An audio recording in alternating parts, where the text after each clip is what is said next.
Okay, hi everyone. It's Vaishnavi and Katie here. And we're both here to talk about this article from NPR about single moms during the pandemic. And the reason that we wanted to bring this up is because, as y'all may know, we're pretty feminist focused channel, pretty focused on gender equity. And we've also all collectively gone through a really stressful pandemic together. And to that tune, we wanted to apologize really quick about not putting out as much content as we previously have. It's just been really difficult navigating this pandemic with things that have happened in our lives, our families, and our careers.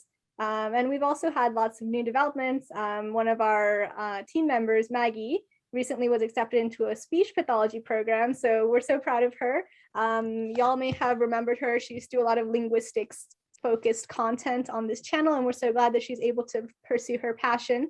And we just want to thank you all so much for your continued support, because it's just been a little difficult for all of us to navigate this world as students, as young women, and as people who hope to positively impact the health of those around us. So thank you all so much for bearing with us, and thank you all so much for supporting our content. We really appreciate it.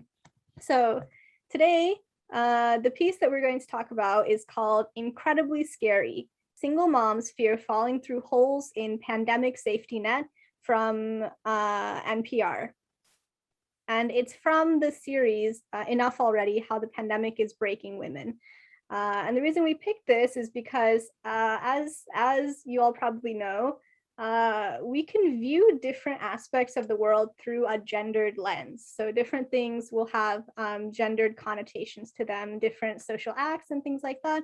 And we thought that the pandemic was a pretty good example of how, although we were all suffering and we're all collectively going through this very stressful time together, that suffering may look different for different people.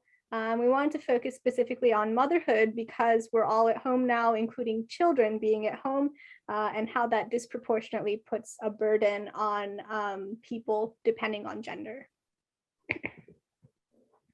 Cool. So we can get into a few of our thoughts with this piece. I have it up right now, but I've been talking for a while, so I would love to hear what you had to say about this, Katie, like your initial impressions and what you thought. Absolutely. So thank you for that wonderful introduction. Yeah, I just came across this article while I was listening to NPR, and I thought that it encapsulated a lot of the things that we were talking about, because we were just having a discussion like organically about like how the pandemic was impacting different demographics of women differently.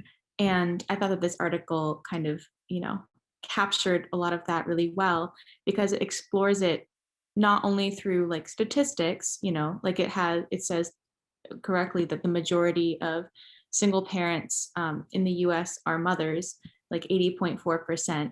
So women are going to be disproportionately affected by the increased demands of, career versus motherhood during the pandemic. And a lot of women have had to make, basically that choice, unfortunately, with increased financial pressure. But also because, as I think all media surrounding the pandemic should, it starts and kind of weaves an emotional through line through with individual stories of women who have been severely impacted by the pandemic at work and at home, and especially as work moves home. So that was one of the things that I found really impactful about this article. So you want to start us off with a talking point, Vaishnavi?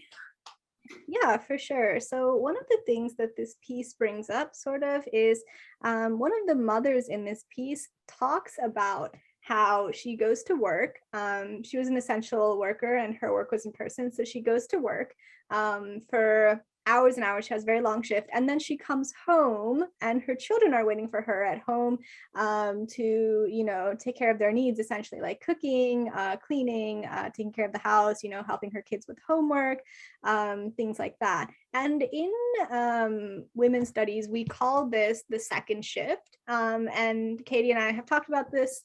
We've even incorporated into some of our other content. And it's very commonly experienced. Even before the pandemic, I think people would talk about, like, you know, working mothers would talk about, oh, like, I'm so exhausted going home because I have to, you know, do work, and then I come home and then I do more work, and then I sleep and I repeat it the next day, right?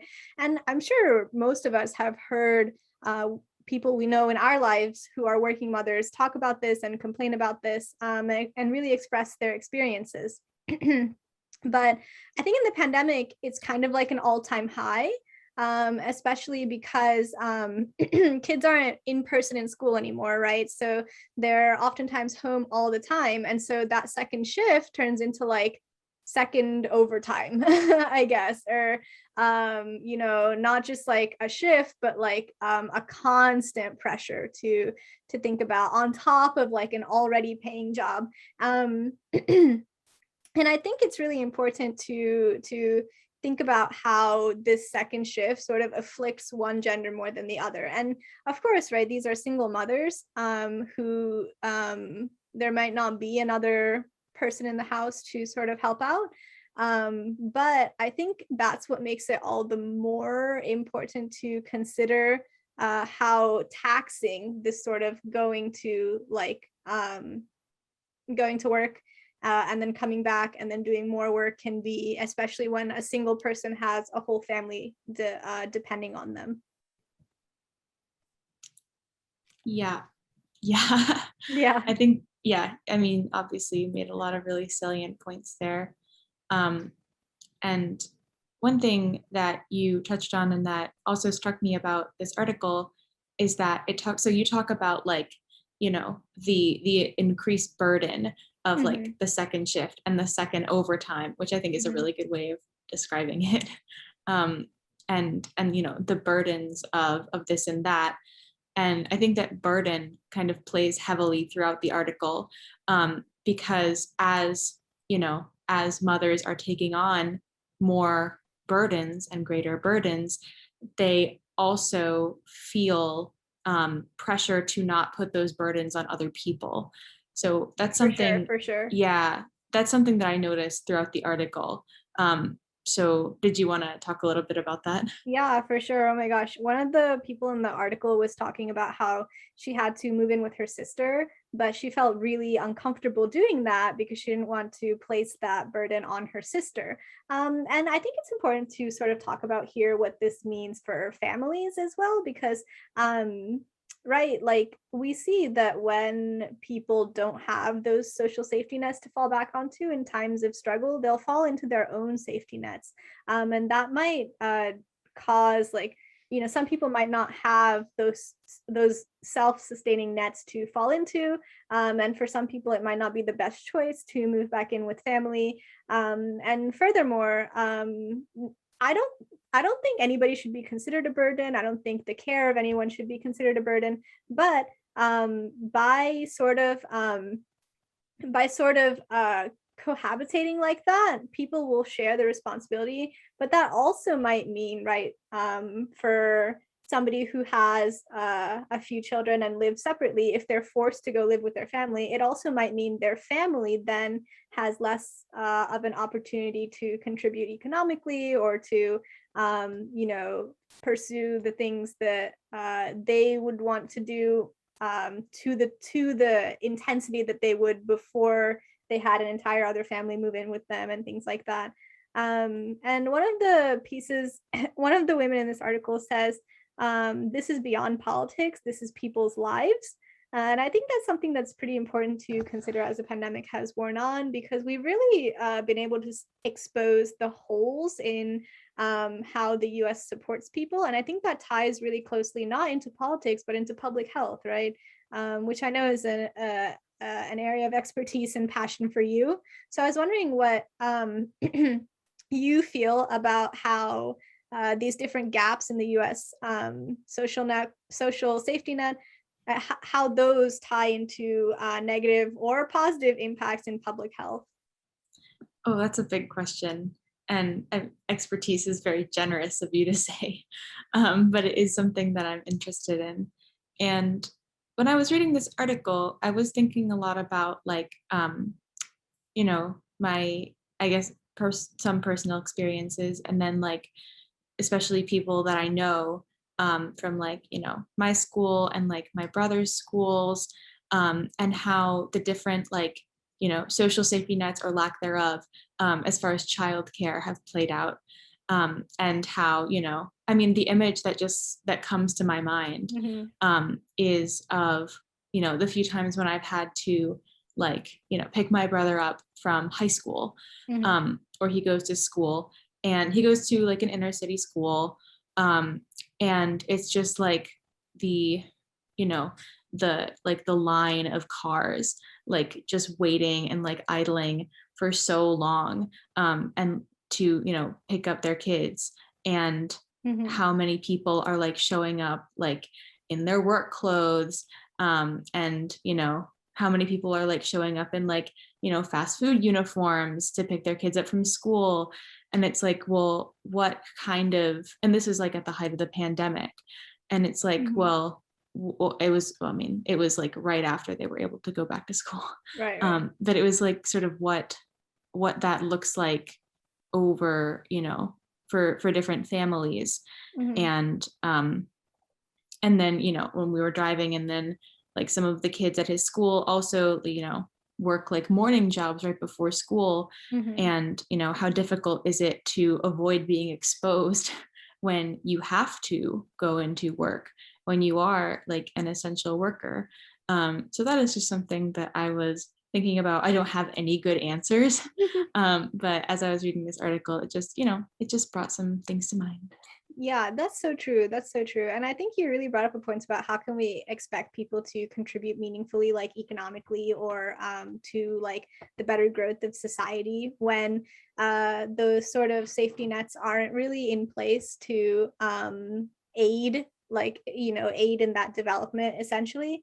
And I think you brought up a good point about like who's hit hardest, right? Throughout the pandemic, we've seen like spikes of cases in communities of color.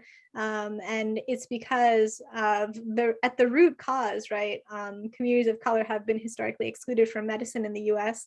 And and I think like that's also sort of important to consider, is not just right how there are different holes in the social safety net in the US, but also like why are there these holes?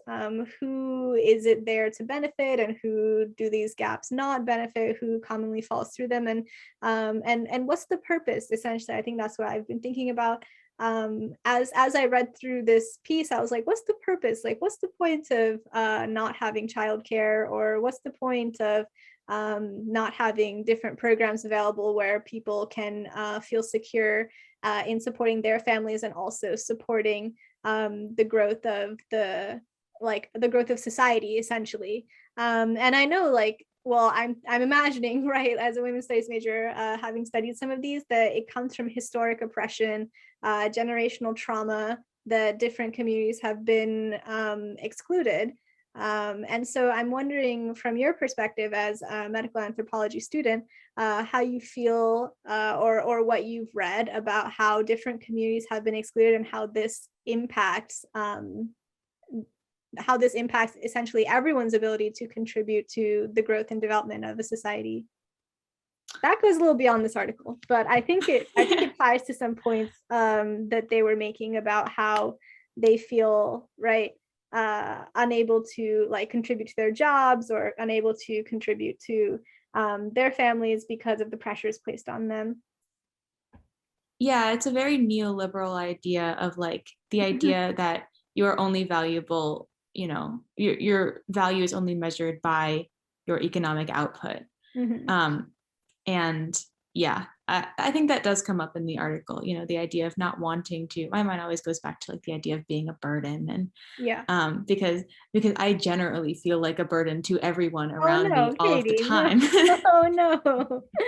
No, but I You're think that not a it's a very burden. like the way that the way that I guess I have been socialized. I don't want to generalize it to any population, but Mhm. you know, I think the way a lot of especially women, especially mothers, are socialized Yeah. is, you know, to not want to be a burden. And that is, I don't know exactly what the interplay is, but I think that it's definitely worsened by like the like neoliberal idea of, you know, not wanting to be a burden on society and you're only valuable if you can contribute economically. Mhm. So that's all I have to say, but I'd love to hear what you have to say. No, that's so true, especially because in the piece we learned that actually more women than men have lost their jobs during the pandemic.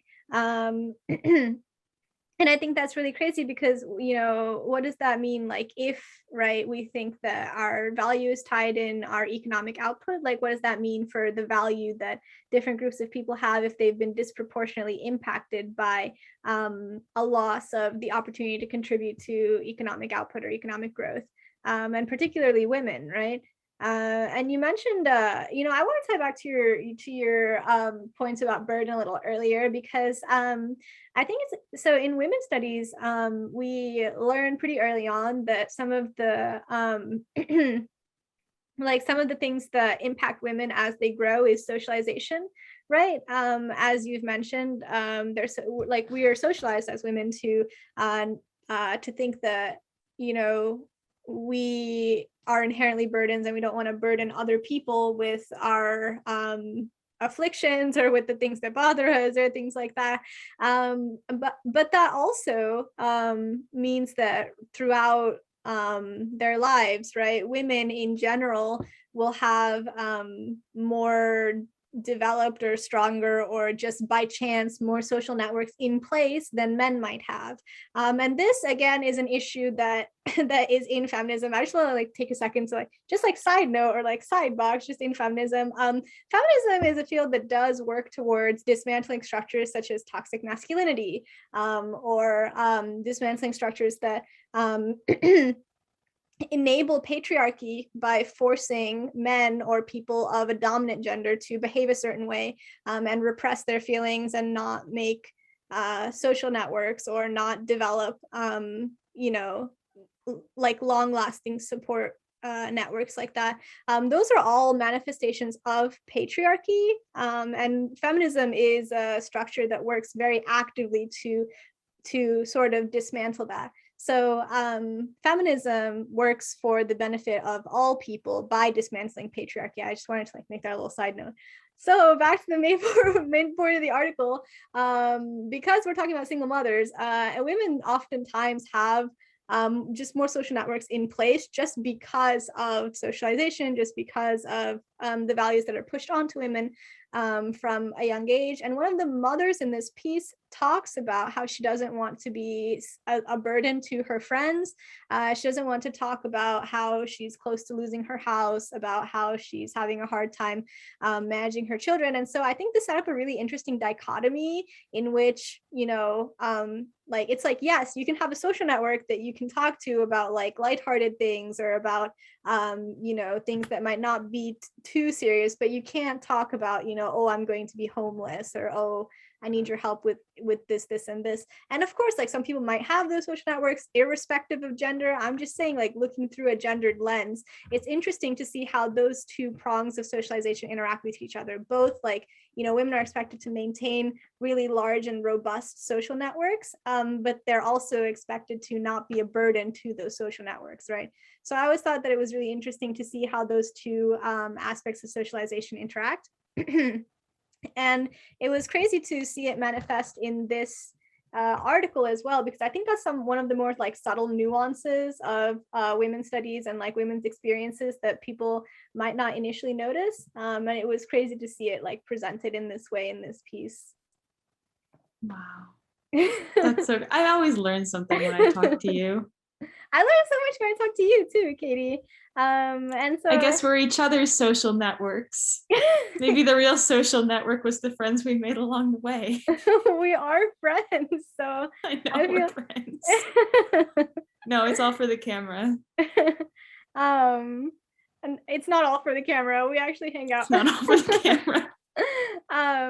So I thought that was particularly interesting. And like you know, Katie and I joke around here pretty frequently, but one of the people in this article also mentions like, oh, she says, I make a joke about it. She's like, oh, I make a joke about like how hard it is for me to think about being homeless, or how close this reality is for me. I try not to be serious about it, she says. And I think again, that's like another area where that sort of complex shows up, where it's like, yes, like, you know, you can talk to your friends about things like this, and maintain that social network by allowing people access to your life and allowing people access to your experiences and things like that. But, you know, try not to be a burden.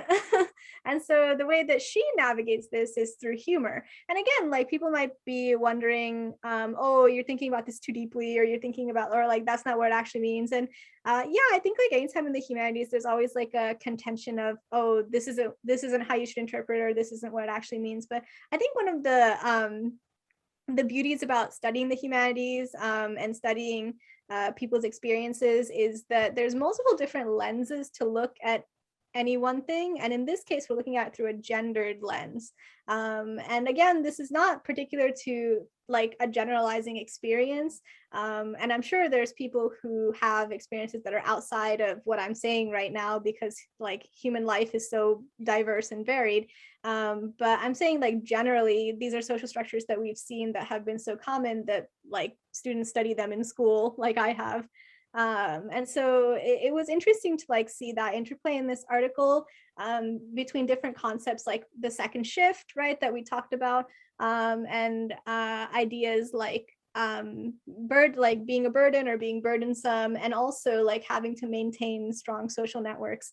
And really having that balance. I think essentially like throughout this whole piece, what we've really seen heavily is that these women are expected to balance so many different things. They're expected to balance, right, the role of being the caretaker of their families in two different realms, both domestically and in like more public fields, like if they're essential workers, or if they have work that's in person during the pandemic. And also they're expected to, right, maintain their social networks and rely on them, but not be a burden to the people that they know and to the networks that they have. And so I thought that was really interesting to go through, and all of this on top of, right, global pandemic. And so I thought that was really crazy to sort of see from different angles the different pressures that are put on people and how those pressures interact with the society that we have created. Because, right, this piece was all about different safety nets that that women, like the people who were interviewed in this article, oftentimes fall through, like not enough or adequate childcare, or unemployment benefits that are running out, or, you know, a stimulus package that hasn't arrived yet. And then, you know, again, like how does that interact with politics? So I think like this piece is a great case study of how there's so many different lenses, right, to look at any one thing, and so many different ways that different policies, different situations, different just life experiences can impact people in a really diverse way. It's just in this case we're choosing to look at it through a gendered lens. Yeah, sorry, I've waffled on for a while. No, I mean, that's beautiful. Not what's happening. The way you presented it is beautiful and super salient. I really enjoyed reading this article personally, and I'm glad that we got to read it together and talk about it. So I'm wondering what your thoughts are about this mom who was talking about, so there's a mom in this piece that talks about how she wants to keep her daughter's innocence. Like she doesn't want to tell her daughter that they're falling behind on rent, or she doesn't want to tell her daughter that she's having trouble like making, you know, utility payments or things like that. And the daughter is like 7. and she's Yeah. nervous talking about it with her. And so I'm wondering like what your thoughts are on that, because like historically, right, like we see children as harbingers of innocence, and you know, but that might be like hard to achieve if you're going through hard times. Oh gosh, I don't know if I can speak to this because I'm not a parent. Yeah. I don't know if I can adequately like I honestly don't know if I can like viscerally understand what that's like Yeah. to want to, because I mean on some level I can understand not wanting to, you know, burden your friends, your family, your coworkers, etc. With your problems, your financial struggles, your emotional issues, what have you. Mhm. But like to have to do the work of like holding it in for the sake of your child, For your child, I yeah. can't relate to That that. I must have be no idea what that's like. unimaginable. Yeah. Yeah. Yeah. I was about to say like that must be unimaginable. And again, like Yeah. for these people who are single parents, I can only imagine it must be even more hard because that child is fairly or like it's that child, they are more reliant on you as the parent. And obviously like child psychology is a whole like vast field. um but I can only imagine like that just adds like another layer of stress to it, because on top of balancing, you know, all of these different aspects of navigating a rapidly changing world with a marginalized identity, we have to, or like, you know, these women have to make sure not to burden their own children with that. And so I imagine like that must be right really difficult as well. And how can we make it easier to navigate that as a society, essentially? um, and ultimately, right, it comes from how much do we invest in causes like that, and how much do we invest in addressing really like the root cause of why people feel like they can't burden their friends with their experiences, and why do they have these experiences in the first place and things like that. I think it's important to like kind of understand and untangle the root causes of things, which can be like really hard because there's multiple moving parts in both this article and the lived experiences of every person. But I think it's necessary to sort of do that work. And again, like one of the benefits about studying fields like science or the humanities is that we're equipped with tools to sort of move forward and understand different people's experiences and how we can aid with solutions.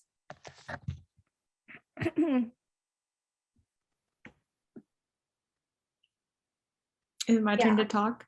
Okay. Yeah, if you have any further thoughts, we're about close to the end of the piece. So if you have any thoughts on like anything that you had noticed that might be like easy to miss. Some wrap up thoughts? Sure. Again, super glad we decided to talk about this article. I mean, I learned so much from reading it and learned even more from talking about it with you. And I don't know, maybe this could be like a thing. Maybe we could have like a book club type thing. Yeah, That'd be pretty cool. That'd be pretty club. awesome. Wait, the more I think about it, the better an idea it becomes in my mind. But yeah, absolutely. I think everything that you said about like trying to address, you know, care gaps, basically, like in healthcare, we would say care gaps. Yeah, I care guess gap. like Yeah. care gaps, Yeah. care gaps, but in a social safety context. So yeah, so social care gaps really. And addressing those kinds of risk factors, and the fact, I mean, and to use it to borrow another like healthcare metaphor, the fact that we can't just put a band-aid over it, because even though Right. it might address the symptoms of the problem, only addressing the root cause of the The root problem, cause. Yeah. only diagnosing the problem and then addressing the source of it will actually, you know, lead to sustainable change. For sure, for sure. I think like one of the issues in doing that sort of work in addressing the root causes of things is like it's hard. There's so many things intertwined in it, right? And that work is really hard because there's so many things intertwined that if you, let's say you want to address like this issue, right? Of, you know, why are single parents having difficulty finding childcare? Well, if we think about it, like who primarily goes into care professions? Women, right? are primarily people in care professions like childcare or teaching at early ages or things like that. And why are those professions not as valued in society as other professions may be, and who works in those other professions?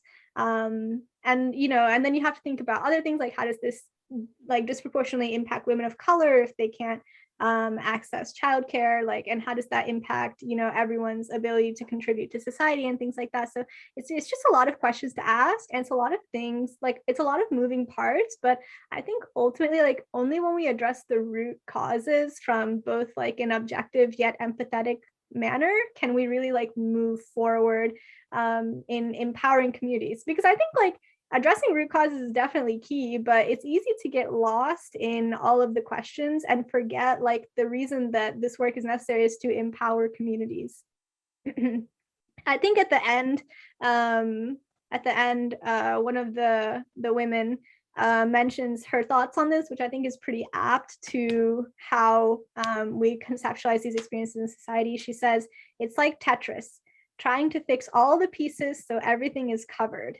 And I would say like that's definitely really accurate, because in her experience, it is like Tetris, right? She's trying to balance like so many different things unconsciously, right? Like subconsciously trying to balance all of these things. Like nobody thinks like, oh, because I'm a woman, I need to like maintain this robust social network, or I need to constantly be nice all the time, or I need to, do X, Y, and Z. It's like socialized behaviors that we learn. And yeah, I mean, and this is like generalizing, of course, like some people might think that, but again, like this is all like socialized behaviors that we learn. And she has to like also like manage things like in her real life, like in her actual like pressing lived experience, like trying to find a job and like trying to make sure that she can pay rent and trying to make sure that her children have a caretaker and things like that.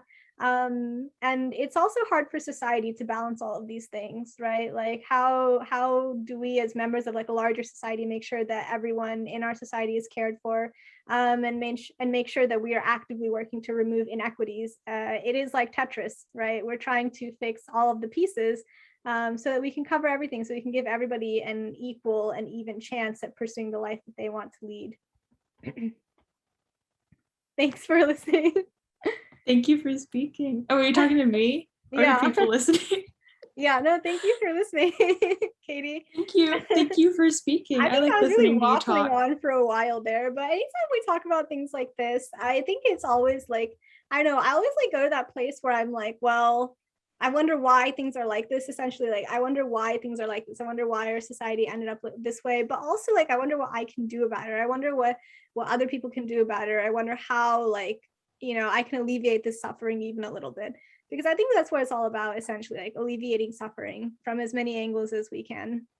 What's the tenet of counseling? Like, sympathy is I understand what you feel, empathy is I feel what you feel, compassion is yeah. what am I going to do about it? Yeah. Yeah. I actually didn't know that. Cool counseling fact. That's I think crazy. that's what it is. That's crazy. Thank you. Yeah, I actually didn't know that. And I just want to like shout out to Katie particularly, because she's the one that suggested this article. So thank you so much, Katie. Dropped it in the Facebook chat. Yeah, she did. She dropped it in our group chat. And I would have never like, I'm not an active NPR follower. I'm more of someone who reads the New York Times.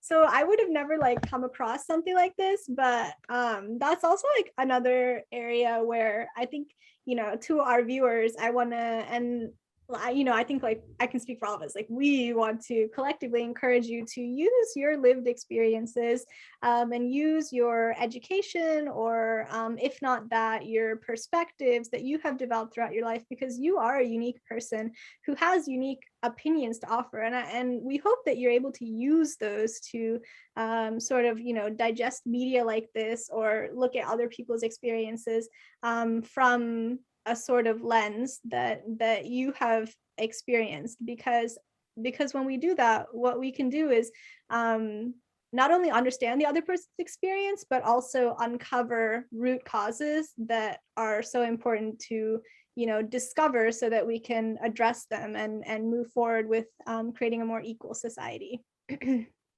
because that's what we literally did in this piece. Like I said, I don't really follow this particular news source, so when I read it, I was like, oh wow.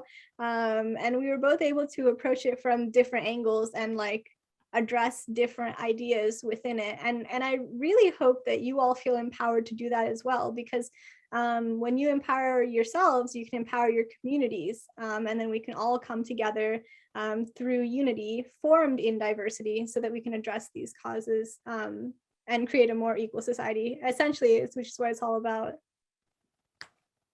Yeah. Sorry, I really kind of went on there. Oh, please don't apologize ever for anything. Oh, Katie. Again, we don't want to feel like burdens. Right. Trying Yeah. to counteract that socialization. Thank you, Katie. Thanks for helping me undo my internalized socialization. I really Thank you again. Social network. Don't feel like a burden. Reach out to me. Thank you, Katie. I will actively.